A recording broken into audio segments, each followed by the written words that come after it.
हाँ जी, क्या किया था लास्ट डे? पढ़ने वाले बच्चे बताएंगे, कौन पढ़ता है ना, तो अब वो कर रहा है। लास्ट टॉपिक क्या था? जो तो पढ़ता है ना। पाइथन था। चलो बढ़िया, तब तो फिर तो खत्म हो गया। हाँ, चलिए, तो लास्ट टॉपिक हम लोग पढ़ रहे थे पॉलीमॉर्फिज्म, ठीक है, जिसमें हम लोगों ने पढ़ा था मेथड ओवरलोडिंग। आज हम लोग पढ़ते हैं मेथड ओवरराइडिंग।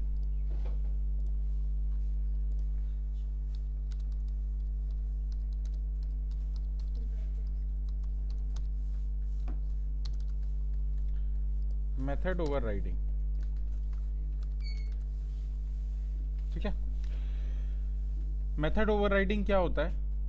जब आप कोई क्लास क्रिएट करते हैं और क्लास में जब आप इनहेरिटेंस यूज करते हैं, स्पेशली, है ना, जब आप क्लासेस के साथ में इनहेरिटेंस यूज करते हैं, इनहेरिटेंस का मतलब पेरेंट क्लास और चाइल्ड क्लास, है ना, जब आप क्रिएट करते हैं, तो उसमें कुछ सिचुएशन कई बार ऐसी आती है कि कोई मेथड हमने पेरेंट क्लास में अगर बनाया है और वही सेम नाम का मेथड अगर चाइल्ड क्लास में भी बना हुआ है, तो ऐसी सिचुएशन को बोला जाता है मेथड ओवरराइडिंग, ठीक है।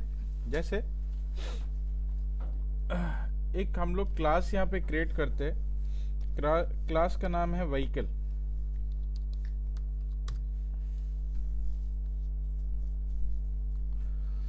क्लास का नाम है व्हीकल और यहाँ पे एक मेथड बनाया डेफ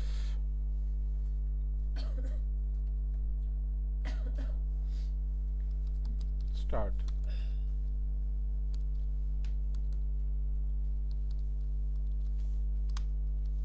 सेल्फ, और हमने यहाँ पे प्रिंट किया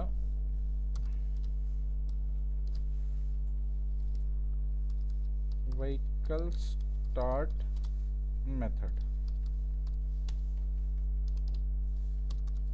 ठीक है।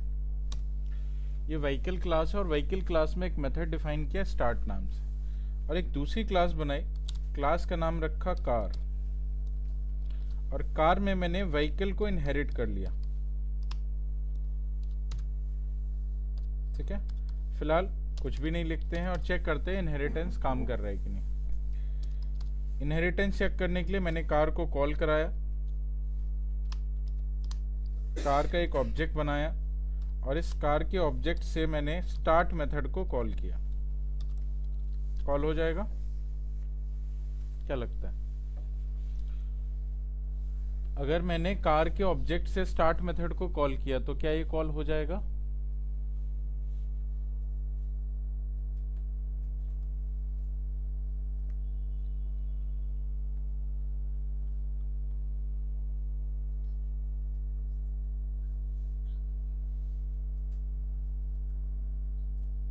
होना चाहिए, ठीक है। कॉल हो गया? चलिए, कार के ऑब्जेक्ट से हमने व्हीकल के क्लास के मेथड को एक्सेस किया, हो गया, कोई प्रॉब्लम नहीं आई। लेकिन व्हाट इफ मैंने यहां पे भी स्टार्ट नाम से एक मेथड बना दिया, सेम नाम का मेथड दोनों में बना हुआ है, और ये कार स्टार्ट मेथड है और वो व्हीकल स्टार्ट मेथड है।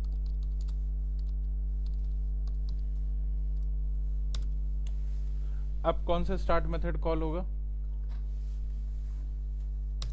अब कार स्टार्ट मेथड कॉल होगा, क्योंकि स्टार्ट मेथड तो इसके पास भी है और स्टार्ट मेथड व्हीकल के पास भी है ना। तो पहले इसके पास नहीं हुआ करता था, पहले इसके पास कोई मेथड नहीं था, तो उसने पेरेंट क्लास के मेथड को इनहेरिट करके कॉल करा लिया, ठीक है। लेकिन अभी उसी सेम नाम से इसके पास वो मेथड है, तो ये अपने मेथड को कॉल करेगा, ठीक है। व्हीकल के मेथड को ये कॉल नहीं करा सकता। लेकिन व्हाट इफ मुझे करना है, मुझे व्हीकल के मेथड को भी कॉल कराना है, ठीक है। तो क्या करें? तो उसके लिए आप एक फंक्शन का यूज करते हैं जिस फंक्शन को हम बोलते हैं super function. Super function is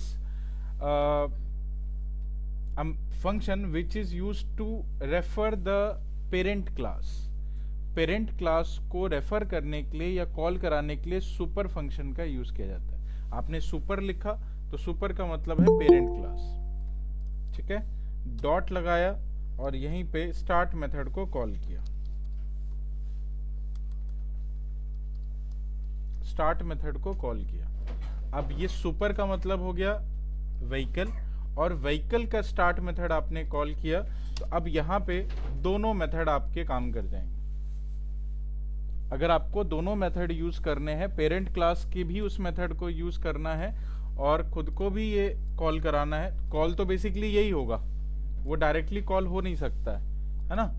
तो आप जब कॉल कराएंगे तो इसके अंदर उस मेथड को आप यूज कर सकते हैं. कैसे?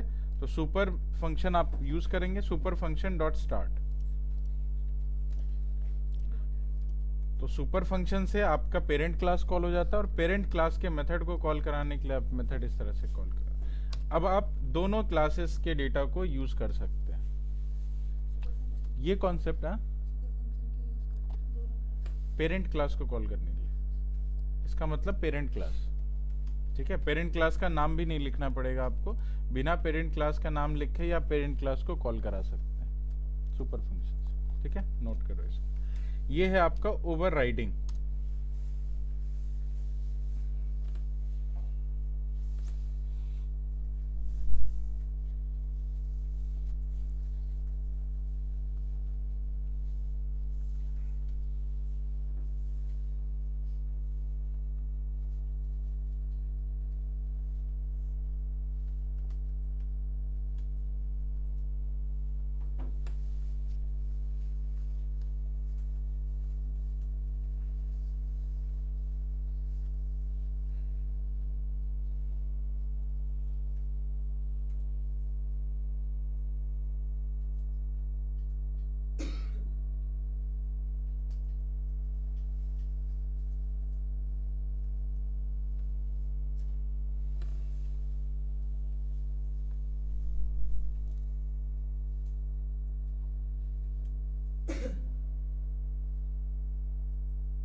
हो गया?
ठीक है, लिख लिया?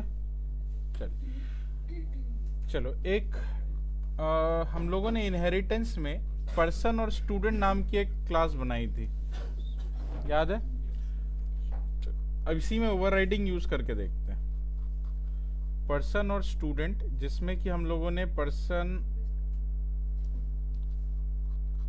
के अंदर मेथड बनाए थे, एक तो कंस्ट्रक्टर बनाया था और एक डिस्प्ले नाम का मेथड क्रिएट किया था। ठीक है, ये दो मेथड थे पर्सन में। स्टूडेंट के अंदर हमने सिर्फ एक मेथड बनाया था, डिस्प्ले स्टूडेंट। हमें क्या करना है, हमें मान लो जो पर्सन के अंदर मेथड बने हैं उसी नाम से मेथड मेरे को यहाँ पे भी बनाना है। मतलब इसके लिए भी कंस्ट्रक्टर बनाना है। दो अलग अलग क्लासेस, जो कि एक पेरेंट क्लास है, एक चाइल्ड क्लास है, और दोनों में कंस्ट्रक्टर है। इससे पहले हमने जो यूज किया था उसमें कंस्ट्रक्टर सिर्फ पेरेंट पे होता था, अभी कंस्ट्रक्टर दोनों पे है।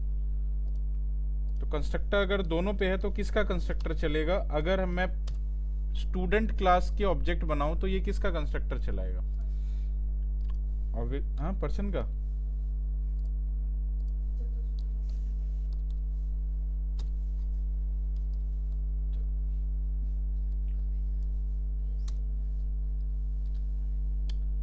थोड़ा चेंज है इसमें, ये देखो।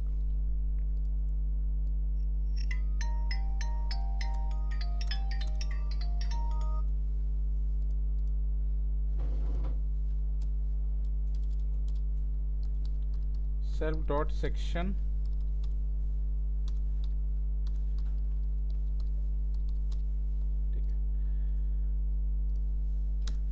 अब मेरे पास पेरेंट है, चाइल्ड क्लास है, लेकिन पेरेंट क्लास में भी एक कंस्ट्रक्टर है और चाइल्ड क्लास में भी एक कंस्ट्रक्टर है। ठीक है, इसमें भी डिस्प्ले नाम का एक मेथड है, इसमें भी डिस्प्ले नाम का मेथड है। राइट, चलिए अब अगर मैं स्टूडेंट की क्लास का कोई ऑब्जेक्ट क्रिएट करूं तो मुझे नेम और एज मैं कैसे दे सकता हूं? क्योंकि कंस्ट्रक्टर तो इसका चलेगा और इसके कंस्ट्रक्टर के अंदर सिर्फ सेक्शन ऐड किया जा रहा है।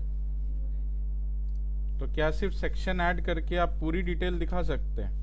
नहीं दिखा सकते। जैसे सेक्शन ए दिया मैंने और s1 डॉट डिस्प्ले को कॉल कराया,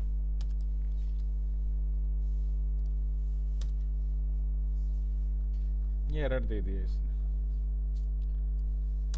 तो एक्चुअली क्या होता है कि जब भी आप ओवरराइडिंग यूज करते हैं, जैसे यहाँ पे ओवरराइडिंग यूज कर रहे हैं और स्टूडेंट क्लास को यूज कर रहे हैं। अब स्टूडेंट क्लास में क्या है कि एक तो सेक्शन यूज हो ही रहा है, साथ के साथ पेरेंट क्लास के भी एट्रीब्यूट को इसको यूज करना है। इसको पेरेंट क्लास के भी एट्रीब्यूट को यूज करना है। तो आप पेरेंट क्लास के एट्रीब्यूट को यूज करने के लिए आप पेरेंट क्लास में जो जो डेटा रिक्वायर्ड है वो सारे डेटा आप यहीं से लेंगे और उसको आप पास करेंगे सुपर फंक्शन के थ्रू उसके कंस्ट्रक्टर के ऊपर।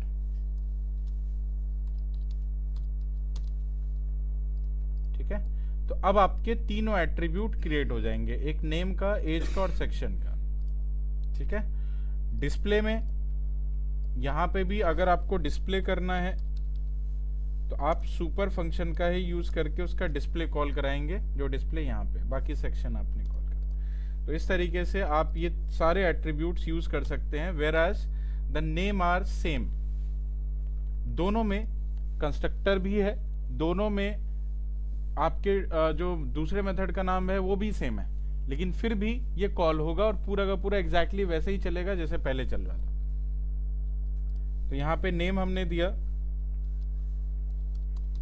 अखिल, हमने एज दिया 22 और सेक्शन दिया ए। स्टूडेंट 1 डॉट डिस्प्ले, अब ये डिस्प्ले कॉल होगी किसकी? ये वाली डिस्प्ले। रन करेंगे तो उसमें नाम भी आ गया आपका, एज भी आ गया और सेक्शन भी आ गया। तीनों आपको इन्फॉर्मेशन एक साथ ही मिल रहे हैं। इसमें क्या हो रहा है, इसमें दो इन्फॉर्मेशन पर्सन के पास है, एक इन्फॉर्मेशन इसके पास, लेकिन ये फिर भी एक्सेस कर रहा है दोनों डेटा को। ठीक है, चलिए इसको बोलते हैं मेथड ओवरराइडिंग। जो अभी हमने ऊपर किया था वही सेम चीज यहाँ पे भी अप्लाई करके देखिए। चलिए नोट करो इसको।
ठीक है।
क्या? कौन सी लाइन में?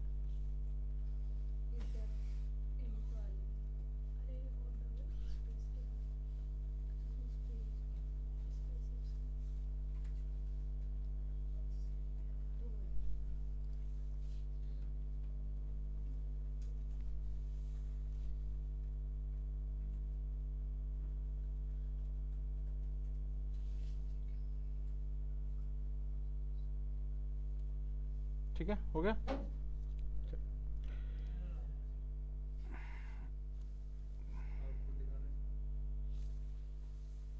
आउटपुट ये है।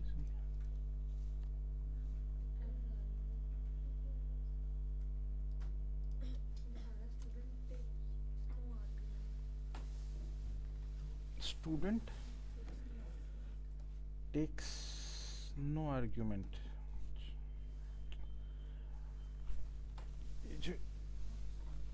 ये जो इनिट लिखते हो ना आप पहली क्लास कर रहे हो क्या? इसको 2 बार लिखो, डबल अंडरस्कोर।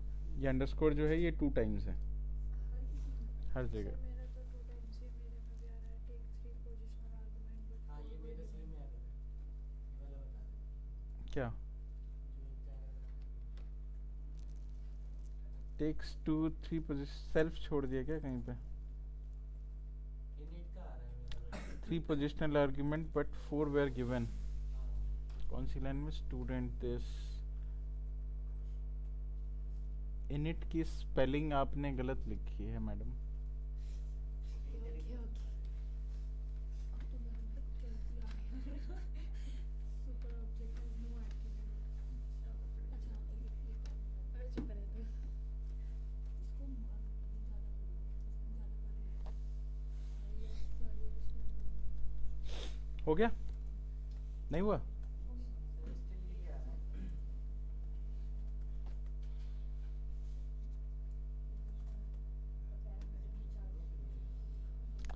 इनिट की स्पेलिंग सही कर। सर INIT है, तभी भी आ रहा है। सेम एरर है। इसमें लिखा है takes 3 positional argument but 4 were given. तूने इसमें तो बोला नहीं इसमें कितने पैरामीटर, ये कितने लिखे हैं आप चेक करो। और सेल्फ नेम एज सेक्शन। ठीक है, मेरा तो हो गया। तीन ही दे रखी है सेल्फ सेल्फ के लिए थोड़ी ना वैल्यू डालते हैं। सर प्लीज हमने डिस्प्ले के अंदर ही सेल्फ क्यों लिखा है? किसको? डेफ डिस्प्ले के अंदर सेल्फ। डेफ डिस्प्ले के अंदर सेल्फ क्यों लिखा है? अब इसके लिए आपको स्टार्टिंग की क्लासेस पढ़नी पड़ेगी। अभी हम लोग बहुत दूर निकल आए।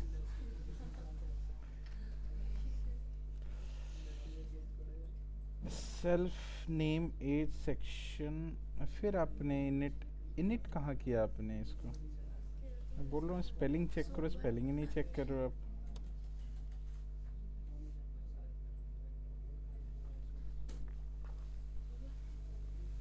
हो गई?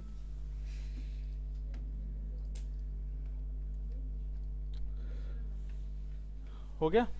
चलिए, सर एक बार देख लीजिए यूज केस क्या है इसका? कहाँ यूज होता होगा? क्या लगता है आपको कहाँ यूज होता होगा?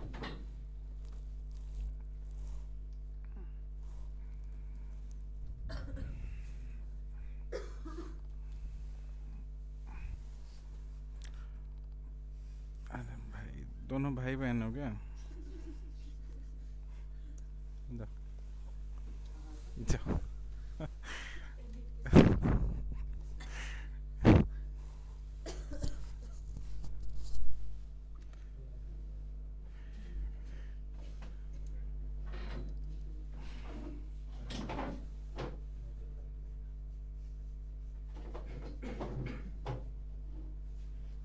ठीक है, चलिए इसका यूज केस समझते हैं। क्या है यूज केस? ये है, पहले तो इनहेरिटेंस का यूज केस। कोई भी इनहेरिटेंस क्यों की जाती है? कुछ एक एप्लीकेशन तो मैंने बताए थे जब इनहेरिटेंस स्टार्ट किया था। एक एप्लीकेशन अभी मैं बताता हूँ आपको। इनहेरिटेंस तब यूज करते हैं जब आप कोई एप्लीकेशन बनाते हैं, है ना। मान लो कोई मैंने एप्लीकेशन बनाया, मोबाइल एप्लीकेशन, ठीक है। मोबाइल एप्लीकेशन में आप देखते हो कि कोई भी एप्लीकेशन जब बनती है कुछ दिन के बाद उसके अपडेट आ जाते हैं, फिर अपडेट आप करते हैं, तो क्या अपडेट करने से आपका सॉफ्टवेयर चेंज हो जाता है? फिर क्या होता है? कुछ फीचर्स ऐड हो जाते हैं, कुछ फीचर्स ऐड हो जाते हैं।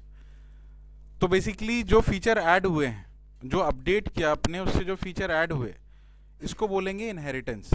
आपने जो अपडेट किया वो एक्चुअली में एक चाइल्ड क्लास लोड हो गई आपकी क्लास, आपके सिस्टम में एक चाइल्ड क्लास लोड हो गई, जो चाइल्ड क्लास अपनी पेरेंट क्लास से भी डेटा ले रहा है और कुछ नए डेटा भी ऐड कर रहा है, नए मेथड्स भी ऐड कर रहा है। ठीक है, चाइल्ड क्लास का ये काम होता है, पेरेंट क्लास से भी डेटा लेके आना और खुद का भी नया डेटा क्रिएट करना। तो नए मेथड्स भी ऐड हो गए और पेरेंट क्लास के भी प्रोसेस को आप अभी यूज़ कर पा रहे हैं। फिर से नया अपडेट आएगा तो फिर से नई चाइल्ड क्लास बनेगी। नई चाइल्ड क्लास बनी मतलब पेरेंट क्लासेस के जो डेटा आ रहे थे वो तो थे ही, अभी कुछ और ऐड हो गया। ठीक है, इस तरह से अपडेशन आती रहती है और आप उस अपडेट को जब इंस्टॉल करते हैं तो मतलब आप चाइल्ड क्लास को इंस्टॉल कर रहे हैं, बात समझे, जिसमें कि फीचर्स ऐड ऑन होते हैं। इससे पहला वाला फीचर नहीं जाता है, नया फीचर ऐड ऑन हो जाता है। राइट, जैसे यहाँ पे ये चाइल्ड क्लास है, तो अगर ये चाइल्ड क्लास है तो ये तो पेरेंट क्लास को भी एक्सेस कर सकता है और खुद का भी जो मेथड होगा उसको भी एक्सेस कर सकता है, खुद का भी डेटा एक्सेस कर सकता है। ऐसा ही होता है। ठीक है, मतलब आप फीचर ऐड ऑन कर सकते हैं इनहेरिटेंस। दूसरा, अगर कोई फीचर जो पेरेंट क्लास में है और उसको हटा के रिप्लेस करके कोई दूसरा फीचर लेके आना है उसी नाम से। जैसे आपने व्हाट्सएप यूज किया होगा, स्टार्टिंग में जब व्हाट्सएप आया था, जब पहला वर्जन या फर्स्ट सेकेंड वर्जन था, there was only chatting, there was no calling. Calling वॉलिंग का कोई ऑप्शन नहीं था। स्टार्टिंग में सारी चीजें चैट से होती थी। फिर धीरे धीरे उसने एक कॉलिंग का फीचर ऐड किया। अब कॉलिंग में भी जो सबसे पहला कॉलिंग था वो एक सिंगल पर्सन के साथ में था, आप मल्टी पर्सन को ऐड नहीं कर सकते थे कॉलिंग में। ठीक है, अब उसी कॉलिंग फीचर को उसको अपग्रेड करना था, उसको फीचर हटाना नहीं था, उसको उसी फीचर को अपग्रेड करना था। ठीक है, तो उसी फीचर को अपग्रेड कैसे करेगा? तो फीचर का नाम सेम रखेगा लेकिन उसके अंदर फंक्शनैलिटी चेंज कर देगा। तो नाम सेम रखने का मतलब है कि आप ओवरराइडिंग कर रहे हैं। नाम सेम रखने का मतलब है आप ओवरराइडिंग कर रहे हैं, है ना। तो प्रोसेस तो वही है लेकिन उस प्रोसेस में थोड़ा सा चेंज है। तो प्रोसेस वही रखा, पुराने प्रोसेस को उसमें ऐड किया और नई चीजें उसमें और ऐड कर दी। तो प्रोसेस का नाम भी सेम रह गया, पहले वाला जो पेरेंट क्लास था उसका भी डेटा उठा के लेके आ गया और नई चीजें भी ऐड कर दी। हो गया ओवरराइडिंग। ठीक है, तो जब भी एप्लीकेशंस के अंदर कोई फीचर अपग्रेड होता है, नया फीचर नहीं आता, उस फीचर को ही जब अपग्रेड कर दिया जाता है, फीचर का नाम सेम होता है और सेम नाम के साथ में उस फीचर को अपग्रेड किया जाता है, तो वो ओवरराइडिंग है। समझ आई? चलिए नेक्स्ट। अब हो गए आपके दो पॉलीमॉर्फिज्म, ओवरलोडिंग एंड ओवरराइडिंग। तीसरा है ऑपरेटर ओवरलोडिंग। ये बहुत ज़्यादा इंपॉर्टेंट नहीं है, कहीं यूज में नहीं आएगा वैसे तो, लेकिन फिर भी बता देता हूँ, समझना ज़रूरी है बस। ऑपरेटर ओवरलोडिंग,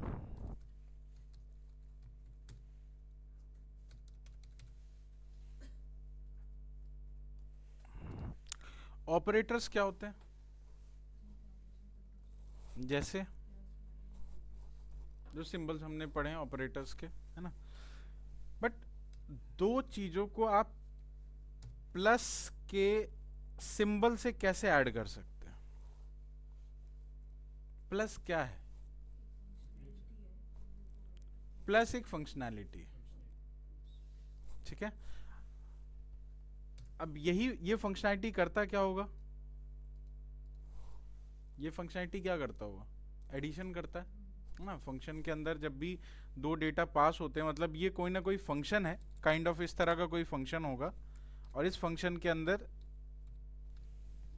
ये दो वैल्यू पास कर दी जाती होगी। इसी टाइप का कुछ ऑपरेशन होगा। ये ऑपरेशन देखने में ऐसा लगता है, लेकिन एक्चुअली में ये ऐसे काम करता है, ठीक है। समझ आया? चलिए, अब यही चीज अगर किसी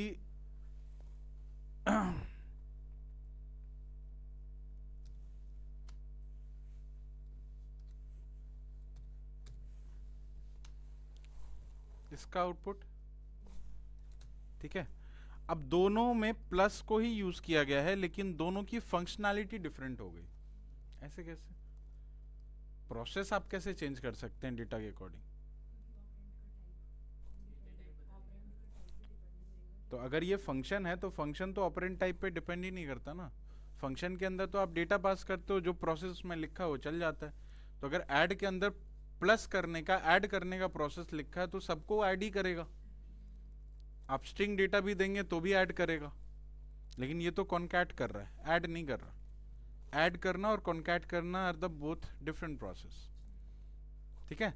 मतलब वो जो प्लस ऑपरेटर है, that is different for different data. हर एक डेटा के लिए वो ऑपरेशन अलग है, हर एक डेटा के लिए वो ऑपरेशन अलग है, ठीक है।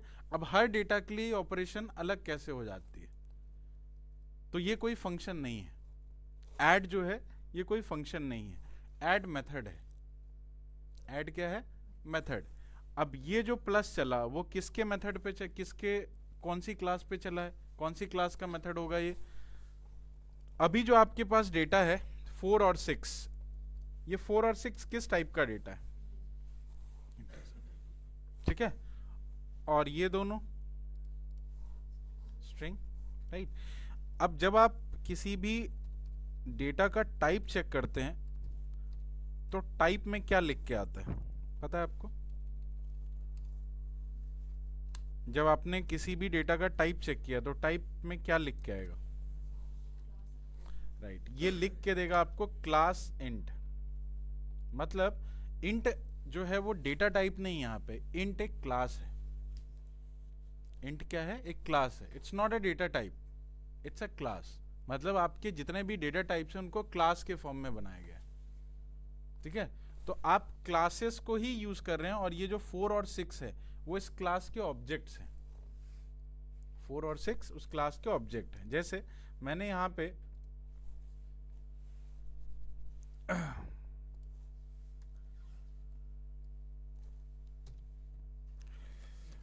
a इक्वल टू 5 और b इक्वल टू 6 ये लिखा। a और b क्या है? ऑब्जेक्ट्स। a और b क्या है? ऑब्जेक्ट्स। कौन सी क्लास के? इंटीजर क्लास के, ठीक है। अब a पे आप मेथड चला सकते हैं, a पे आप मेथड चला सकते हैं, क्योंकि क्लास है तो क्लास के मेथड भी होंगे। तो a डॉट लिखा हमने, तो a डॉट पे आपको मेथड के नाम मिल जाएंगे, ये सारे मेथड के नाम, ठीक है।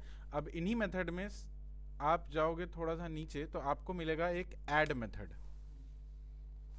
ठीक है। इसके अंदर आप b पास कर दो, प्रिंट करो, आउटपुट चेक करो, क्या आया?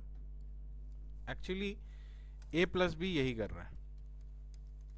आप लिखते a प्लस बी हो, लेकिन चलता ये है, ठीक है। आप लिखते a प्लस बी है बहुत सिंपल तरीके से, जैसे आप पेन पेपर पे मैथ्स में जाकर के लिख देते हो 5 + 4। 5 + 4 कोई इंस्ट्रक्शन नहीं है, वो एक सिंबॉलिक मेथड है काम करने का, ठीक है। प्रोग्रामिंग में उस तरीके से काम नहीं होता। प्रोग्रामिंग हर एक लेवल पे फंक्शंस को, मेथड्स को यूज करती है। प्रोग्रामिंग में हर एक चीज मेथड है या फंक्शन है, ठीक है। तो यहां पे ये जो प्लस बी यूज होता है ये एक्चुअली में एक मेथड है, ठीक है। और ये मेथड किसका है? तो ये मेथड है इंटीजर का, ठीक है। अब बात करते हैं S1 इक्वल टू ए, एक स्ट्रिंग ले लिया मैंने, S2 इक्वल टू बी। अब S1 क्या है? स्ट्रिंग, ठीक है, स्ट्रिंग क्लास है, डॉट लगाया, मेथड किसके मिलेंगे? स्ट्रिंग के, है ना। S1 डॉट लगाया, जिस ऑब्जेक्ट को आप कॉल करते हैं उस ऑब्जेक्ट जिस क्लास का वो ऑब्जेक्ट है उस क्लास के मेथड आपको मिलते हैं। तो S1 यूज किया तो S1 जो है वो स्ट्रिंग क्लास है, और स्ट्रिंग क्लास के मेथड ये सब होते हैं, कैपिटलाइज, केस फोल्ड, सेंटर, आपने पहले भी पढ़ रखा है ये सब, है ना। अब इसी में आप थोड़ा नीचे जाएंगे तो आपको मिलेगा ऐड मेथड, ठीक है। अब ये ऐड और ये ऐड क्या सेम है? क्या ये ऐड और ऊपर वाला ऐड सेम है? नहीं। क्यों नहीं है सेम? क्योंकि ये जो मेथड है ये किसके लिए बना हुआ है? इंटीजर के लिए। ये ऐड मेथड किसके लिए बना है? स्ट्रिंग के लिए। और जब ये ऐड चलेगा तो क्या होगा? तो एडिशन नहीं होगा, अब कॉन्कैटिनेशन। तो हर क्लास के लिए ऑपरेटर्स के मेथड डिफरेंट हो सकते हैं, ठीक है। ऑपरेटर सेम है, प्लस ऑपरेटर दोनों में काम कर रहा है, लेकिन दोनों के ऑपरेशंस अलग अलग हैं। According to their classes the operator operations can be changed, ठीक है। इसी को बोलते हैं ऑपरेटर ओवरलोडिंग। एक ही ऑपरेटर अलग अलग जगह पे अलग अलग तरीके से काम करता है, इसको बोलते हैं ऑपरेटर ओवरलोडिंग। एक जगह वही ऑपरेटर एडिशन कर रहा है, एक जगह वही ऑपरेटर कॉन्कैटिनेशन कर रहा है। तो इस कॉन्सेप्ट को बोला जाता है ऑपरेटर ओवरलोडिंग। बात समझ आई? राइट। तो डिफरेंट क्लासेस के लिए आप ऑपरेटर के ऑपरेशंस को चेंज कर सकते हैं। जैसे आप चाहें तो प्लस ऑपरेटर से मल्टीप्लिकेशन भी करा सकते हैं। आप ऑपरेटर यूज करेंगे प्लस और आंसर मिलेगा आपको मल्टीप्लिकेशन, ये भी आप कर सकते हैं। पहले लिखो इसको, वो भी करके देख लेते हैं।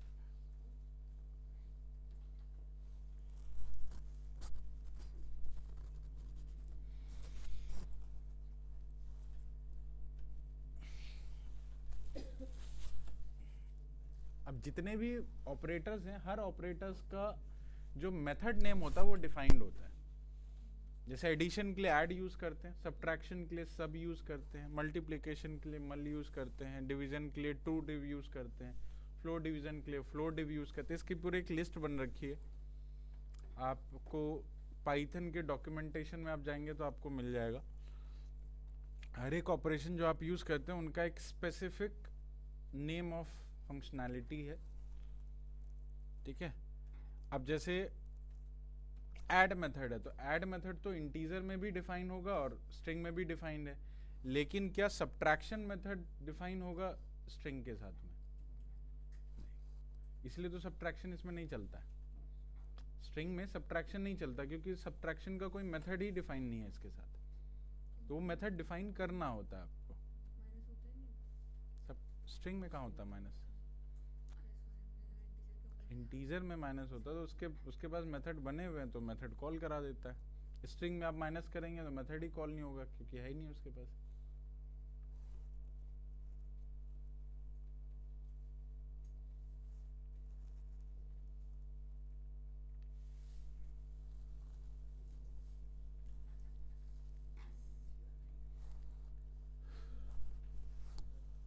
ठीक है, चलिए। अब यही ऑपरेटर्स अगर हमें अपनी क्लासेस के लिए बनाने हो तो कैसे बनाएंगे? मैं इन ऑपरेटर्स के लिए फंक्शनैलिटी खुद लिखना चाहता हूँ अपनी क्लासेस में। जैसे अभी तो ऑब्जेक्ट यूज हो रहा है स्ट्रिंग का, इंटीजर का। अब मान लो मेरे पास कोई क्लास है और मेरे अपने क्लास के ऑब्जेक्ट के ऊपर मुझे ये ऑपरेटर रन करना है, ठीक है। चलिए, लिखना स्टार्ट करते हैं। एक क्लास मैंने बनाया,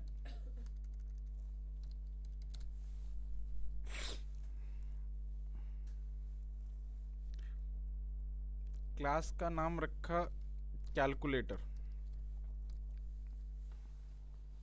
क्लास का नाम रखा कैलकुलेटर।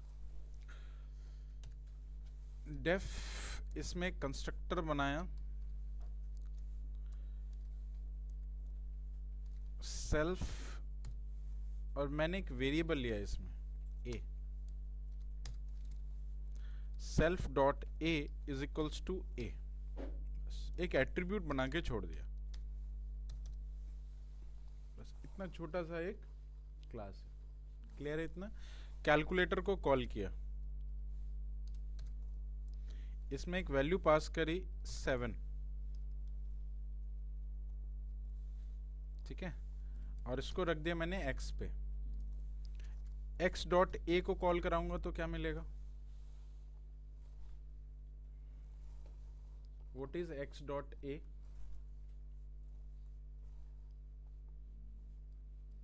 ऑब्जेक्ट से अगर मैं उस एट्रीब्यूट को एक्सेस करूं तो क्या मिलेगा?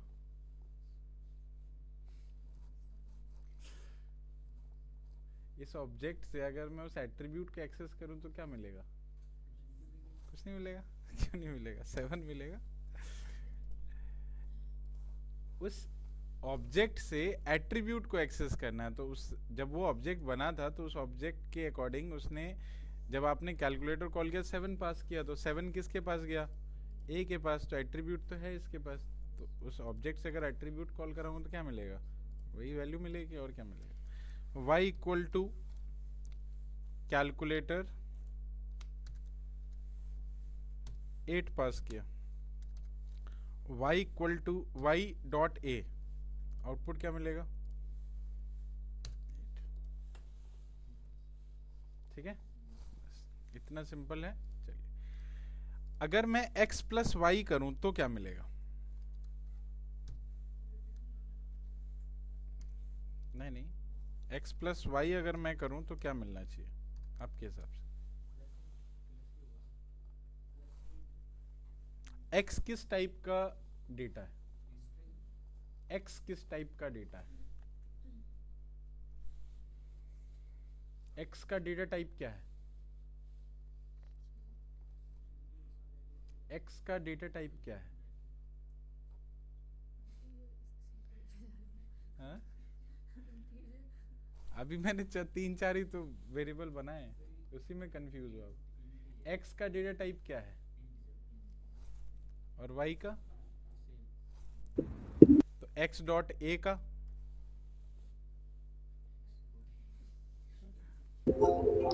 इंटीजर है सर। x डॉट ए का डेटा टाइप क्या है? सब इंटी है।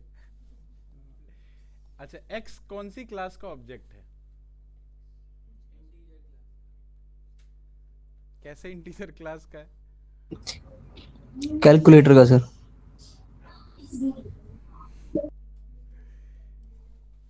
x की क्लास का नाम कैलकुलेटर है, तो x कैलकुलेटर क्लास का ऑब्जेक्ट है, x इंटीजर क्लास का ऑब्जेक्ट नहीं है। x कैलकुलेटर क्लास का ऑब्जेक्ट है और y कैलकुलेटर क्लास का ऑब्जेक्ट है, इंटीजर क्लास का नहीं।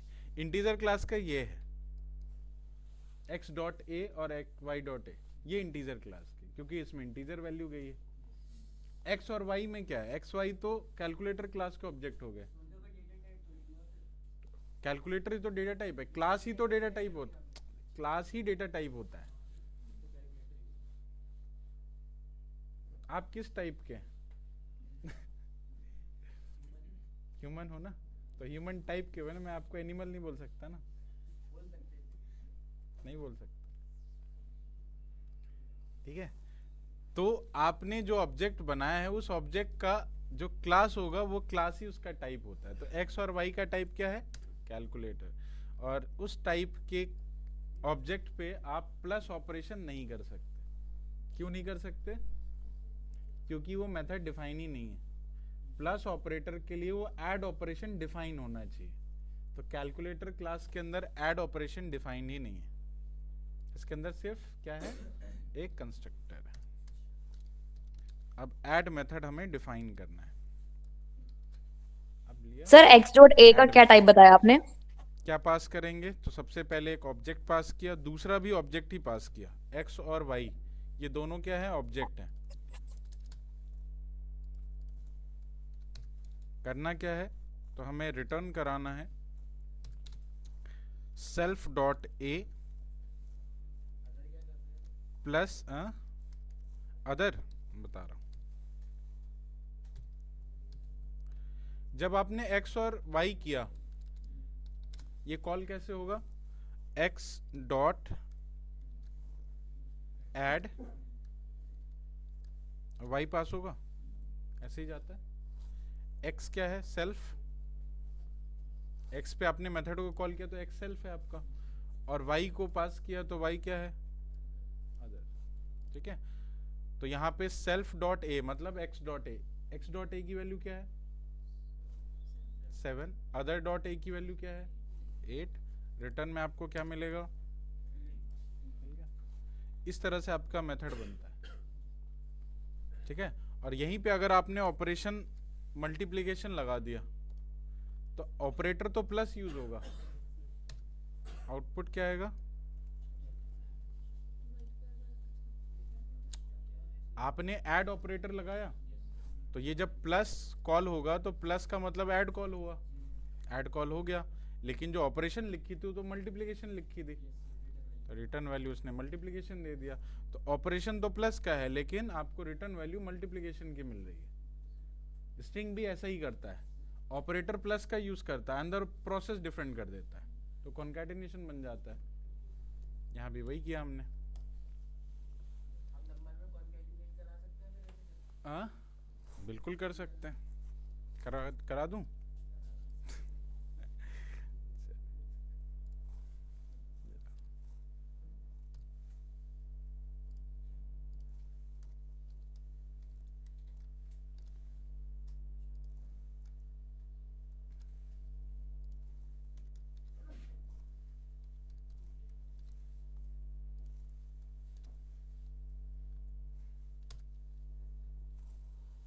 कर दिया। ठीक है, तो ये इस तरह से ओवरलोडिंग चलती है। आप किसी भी ऑपरेटर के प्रोसेस को चेंज कर सकते हैं। ठीक है, नोट करो इसको।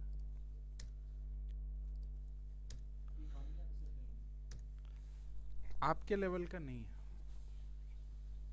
इसके लिए बहुत, हाँ राइट, डेवलपर में भी बहुत अलग तरीके का developer use.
Sir normal addition करेंगे तो ये सब हटा देंगे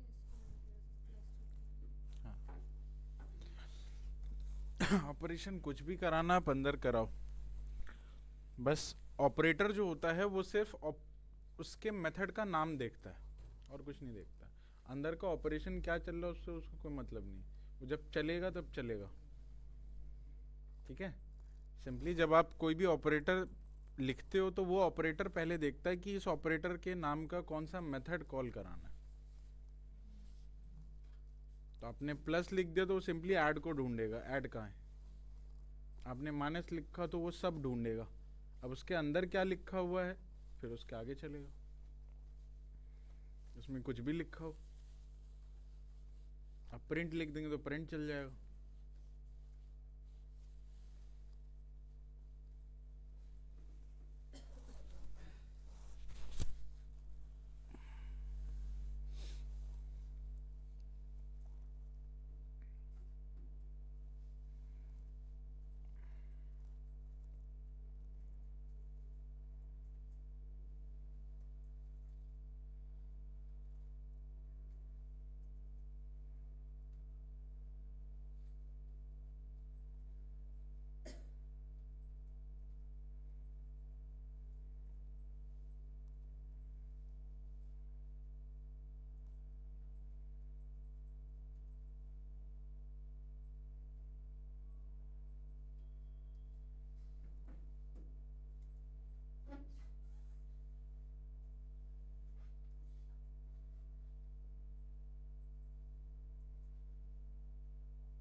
Done? आज के लिए इतने ही रखते हैं। 2 फीचर्स और हैं, इनकैप्सुलेशन और एब्स्ट्रैक्शन। कल पढ़ेंगे, कल खत्म हो जाएगा आपको एक हफ्ता और। हम जो वैल्यू पुट कर रहे हैं ये स्ट्रिंग में नहीं पुट कर सकते? किसमें 7 और 8 पुट करिए जैसे डायरेक्ट कर सकते हैं। तो उसकी प्रोजेक्ट्स नहीं मतलब करोगे सर? अगर ये मैं ब्रैकेट उसमें दे दूं इनवर्टेड कॉमास में तो वो स्ट्रिंग में हो जाएगी ना, हाँ, तो वो एरर देगा। एरर क्यों देगा यहाँ पे? हाँ आपने मल्टीप्लिकेशन लगा रखा है क्या बीच में? हाँ, तो वो कैसे तो चलेगा? कॉन्केटिनेट गैप नहीं तो करेगा। यहाँ पे गैप है इसके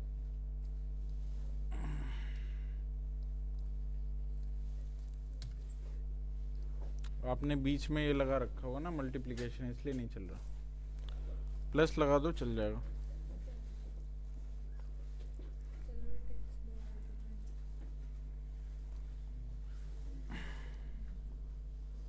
सर अपने प्रोजेक्ट्स वगैरह कराओगे? दूंगा करने के लिए, कराऊंगा नहीं। प्रोजेक्ट्स करना आपको है, मुझे थोड़ी करना है।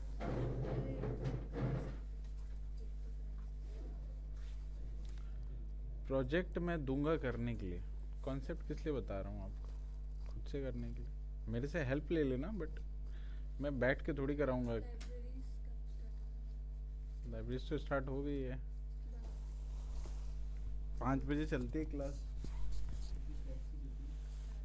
तो उसी में तो लाइब्रेरी है, स्टैट्स में ही लाइब्रेरी होती है। और स्टैट्स क्या होता है? लंबाई वगैरह नहीं बढ़ा स्टैट्स की क्लास तो चल रही है भाई, तो उसी में सारी लाइब्रेरी होती है।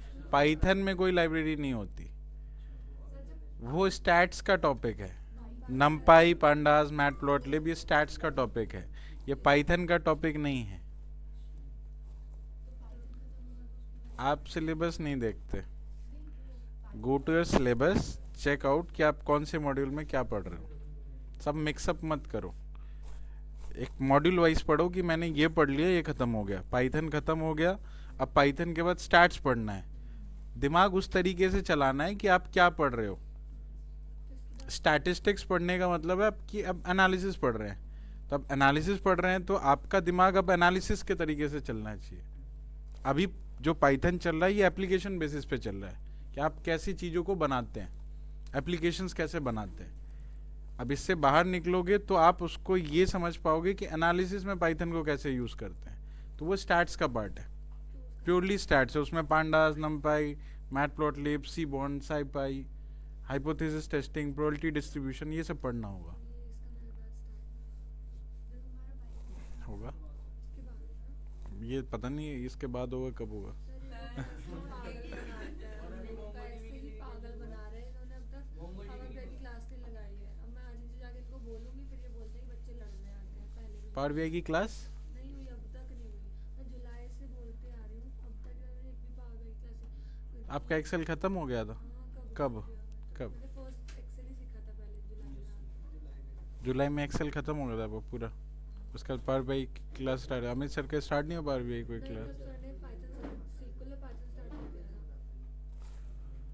और अब इनको बोलेंगे तो कहते हैं हमारे पास ट्रेनर्स नहीं है, सबके स्लॉट। किसके पावर बीआई कौन से ट्रेनर नहीं? पावर बीआई तो जो डीए बढ़ाता हो पावर बीआई बढ़ाता है। तो नीचे बहाने दे रहे हैं ना। कुछ भी। मोंगोडीबी के लिए हो रहा है। इतनी तो पावर बीआई की क्लासेस चल के ख़त्म हो गई, पता नहीं कितनी क्लासेस चली होगी अमित सर की, मेरी। हाँ, अभी तो खैर बैच नहीं है, लेकिन ऑलरेडी देखो क्या होता है कि जिनका एक्सेल बैच स्टार्ट होता है उनका वीबीए पावर बीआई ख़त्म होता है, उस सीक्वेंस में ख़त्म होता है। अभी तो मेरा यही रिपीट हो रहा है। एक्सेल SQL पाइथन की बैच ही चलाते रहते हैं। मोंगोडीबी के लिए आपका 4 बजे से ख़त्म कुछ और बैच ही खत्म है, मतलब 4 बजे कुछ नहीं है आपका। होगा, और नेक्स्ट मंडे से होगा। आप पावर BI चालू कर दो ना, पावर BI। आपसे थोड़ी पूछ रहे हैं, ये बताते हैं ना आपको। कौन बताता है? पूछते भी हैं। वो बताते हैं सर कि आप बताओ। मैं बताता हूँ। हाँ, तो आप बस आप सुबह सर एक्सेल चला दीजिए इसमें जो अब तुम मुझे बता रहे हाँ, हो, वो डर से मैं बताता हूँ मैं। समझे? सुनो इधर, मैं बताता हूँ, आप नहीं बताना, वो बताते, मैं ही बताता हूँ। हम पावर बीआई स्टार्ट कर सकते हैं। हैं? पावर बीआई स्टार्ट कर सकते हैं। अब ये बता दीजिए। मैं बताऊंगा अभी आपको, नेक्स्ट मंडे आपको पता चल जाएगा कौन सा बैच कब स्टार्ट होगा। और इसमें पाइथन के बाद वाला स्टार्ट चलेगा सेम 12 बजे ही। I will inform you. मैं नीचे जाके बात करूँगी, नहीं करूँगी पावर BI रहने दो। वो बताएंगे नहीं आपको, उनको पता ही नहीं है। वो कहते हैं कि अभी बैचेस नहीं है, क्योंकि जो हमारा SQL का बैच था क्या, मैं बताऊंगा, मैं बता रहा हूँ ना, नेक्स्ट वीक में आपको दोनों बैचेस मिल जाएंगे। पाइथन और starts, sorry power BI starts. Sir पर अगर 4 बजे भी ज़्यादा बात नहीं रखना, जो आने जाने में होता है। ठीक है।